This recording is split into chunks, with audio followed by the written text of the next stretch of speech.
ಸಮುದಾಯದ ನಾಯಕರು. ಅದು ಜೈನರಾಗಿರ್ಲಿ, ಬೌದ್ಧರಾಗಿರ್ಲಿ, ದಲಿತರು, ಸರ್ವ ಹಿಂದೂ ಸಮುದಾಯದ ಹಿತವನ್ನ ಕಾಪಾಡಿಕೊಂಡು ಬಂದಂತ ನಾಯಕತ್ವಕ್ಕೆ ಅವತ್ತು ಅಪಮಾನ ಮಾಡಿದ್ದೀರ.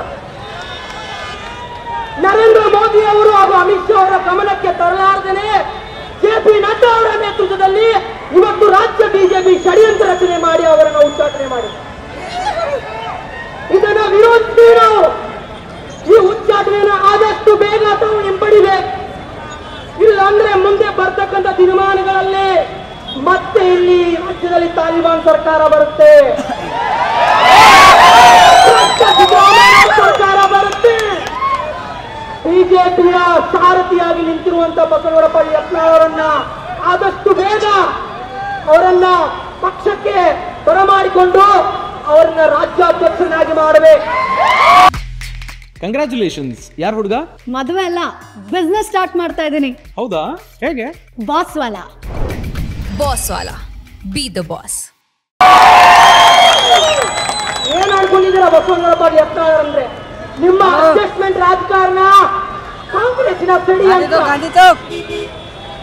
ಒಕ್ಕಂತಕ್ಕಂಥ ಕರಾಳ ಕಾನೂನು ರಾಜ್ಯದಲ್ಲಿ ತಂದು ಮಠ ಮಾನ್ಯಗಳನ್ನ, ರೈತರ ಜಮೀನನ್ನ, ದಲಿತರ ಜಮೀನನ್ನ ಎಲ್ಲವನ್ನು ಕಬಳಿಸಿ ಅಹಮದ್ ಅವರ ಒಂದು ಅಶ್ವಮೇಧ ಯಾಗದ ಕುದುರೆಗೆ ಲಗಾಮ್ ಹಾಕಿ ಅದಕ್ಕೆ ನಾನು ಈ ಸಂಪೂರ್ಣ ಹಿಂದೂ ಸಮುದಾಯದ ಪರವಾಗಿ ನಾವು ವಿನಂತಿಯನ್ನ ಮಾಡ್ಕೊಳ್ತೀವಿ. ಕೇಂದ್ರ ಸಮಿತಿಗೆ ಆದಷ್ಟು ಬೇಗ ಇದನ್ನ ಪರಿಶೀಲನೆ ಮಾಡಿ ಈ ಷಡ್ಯಂತ್ರಕಾರಿಗಳ ಕೈಯಿಂದ ಪಕ್ಷವನ್ನ ತೆಗೆದು ಇಂಥ ಪ್ರಾಮಾಣಿಕ, ನಿಷ್ಠಾವಂತ, ನೇರ ನಿಷ್ಠುರವಾದ ಒಬ್ಬ ನಾಯಕನಿಗೆ ಪಕ್ಷವನ್ನ ಒಪ್ಪಿಸಬೇಕು. ಮುಂದೆ ಬರ್ತಕ್ಕಂಥ ದಿನಮಾನಗಳಲ್ಲಿ ಬಿಜೆಪಿ ರಾಜ್ಯದಲ್ಲಿ ಅಧಿಕಾರಕ್ಕೆ ಬರುತ್ತೆ. ಈ ಸುಳ್ಳು ಗ್ಯಾರಂಟಿಗಳು, ಭ್ರಷ್ಟಾಚಾರ, ಸಿದ್ದರಾಮಯ್ಯ ಸರ್ಕಾರ ಮನೆ ಹೋಗುತ್ತೆ. ಅದು ಬಸವನಗೌಡ ಯತ್ನಾಳ್ ಸಾಹೇಬರಿಂದ ಮಾತ್ರ ಸಾಧ್ಯ. ಅದಕ್ಕೆ ಆದ್ರೆ ಬಿಜಾಪುರ ನಗರದಲ್ಲಿ ರೈತರೆಲ್ಲ ಆತ್ಮಹತ್ಯೆ ಮಾಡುವಂತ ಪರಿಸ್ಥಿತಿ ಬಂದಿದೆ. ಯಾಕಂದ್ರೆ ಈ ವಕ್ಫ್ ಅಂತಕ್ಕಂಥ ಕಾನೂನು ಜಮೀನುಗಳನ್ನ ಕಬಳಿಸ್ತಾ, ಮಠ ಮಾನ್ಯಗಳನ್ನ ಕಬಳಿಸ್ತಾ ಇವರೆಲ್ಲ ಜಮೀರ್ ಅಹಮದ್ ಅವರ ನೇತೃತ್ವದಲ್ಲಿ, ಇವರೆಲ್ಲ ಸಿದ್ದರಾಮಯ್ಯ ಅವರ ನೇತೃತ್ವದಲ್ಲಿ ಎಲ್ಲರ ನೇತೃತ್ವ ಷಡ್ಯಂತ್ರ ಮಾಡ್ತಿರುವಾಗ ರೈತರೆಲ್ಲ ಆತ್ಮಹತ್ಯೆ ಮಾಡುವಂತ ಸಂದರ್ಭದಲ್ಲಿ ಬಸವನಗೌಡ ಯತ್ನಾಳ್ 3 ದಿನಗಳ ಕಾಲ ಜಿಲ್ಲಾಧಿಕಾರಿಗಳ ಕಚೇರಿಯ ಮುಂಭಾಗದಲ್ಲಿ ಅಹೋರಾತ್ರಿ ಧರಣಿ ಸತ್ಯಾಗ್ರಹ ಮಾಡಿದ್ರು. JPC ಜಗದೀಪ್ ಪಾಲ್ ಅವರು ಬಿಜಾಪುರಕ್ಕೆ ಬರಬೇಕಾಯ್ತು, ತೇಜಸ್ವಿ ಸೂರ್ಯ ಅವರು ಬಿಜಾಪುರಕ್ಕೆ ಬರಬೇಕಾಯ್ತು. ವಿಜೇಂದ್ರ ಅವ್ರ ಮನೆಗೆ ಹೋಗ್ಲಿಲ್ಲ. ಅವರು ರಾಜ್ಯಾಧ್ಯಕ್ಷರು ವಿಜೇಂದ್ರನ್ ಮನೆಗೆ ಹೋದ.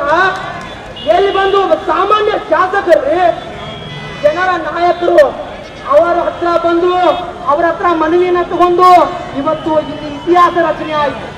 ವಿಜೇಂದ್ರ ಅವರು ಆಮೇಲೆ ಹೋರಾಟ ಮಾಡಿದ್ರು, ನಮ್ಮ ಭೂಮಿ ನಮ್ಮ ಹಕ್ಕು.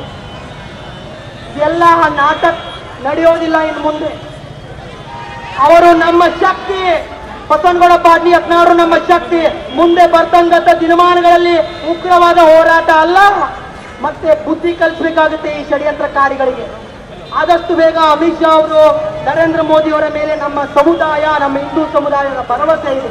ಅವರು ಆದಷ್ಟು ಬೇಗ ನಮ್ಮ ನಾಯಕರನ್ನ ಬರಮಾಡಿಕೊಂಡು ಅವರಿಗೆ ರಾಜ್ಯಾಧ್ಯಕ್ಷ ಸ್ಥಾನವನ್ನ ಕೊಟ್ಟು ಗೌರವಿಸ್ತಾರಂತ ಭರವಸೆ ನಮ್ಮಲ್ಲಿದೆ. ನಾವೆಲ್ಲರೂ ಒಗ್ಗಟ್ಟಾಗಿ ನಿಲ್ಲೋಣ, ನಾವೆಲ್ಲರ ಶಕ್ತಿ ಒಗ್ಗಟ್ಟಾಗಿರೋಣ. ಸಂಪೂರ್ಣ ಹಿಂದೂ ಸಮುದಾಯ ಒಗ್ಗಟ್ಟಾಗಿದೆ. ಅದರ ಜೊತೆ ಎಲ್ಲ ದಲಿತರು, ಆದಿವಾಸಿಗಳು, ಹಿಂದುಳಿದ ವರ್ಗದವರು ಎಲ್ಲರೂ ಒಂದಾಗಿದ್ದೇವೆ. ಭಾರತ್ ಮಾತಾ ಕಿ, ಭಾರತ್ ಮಾತಾ ಕಿ.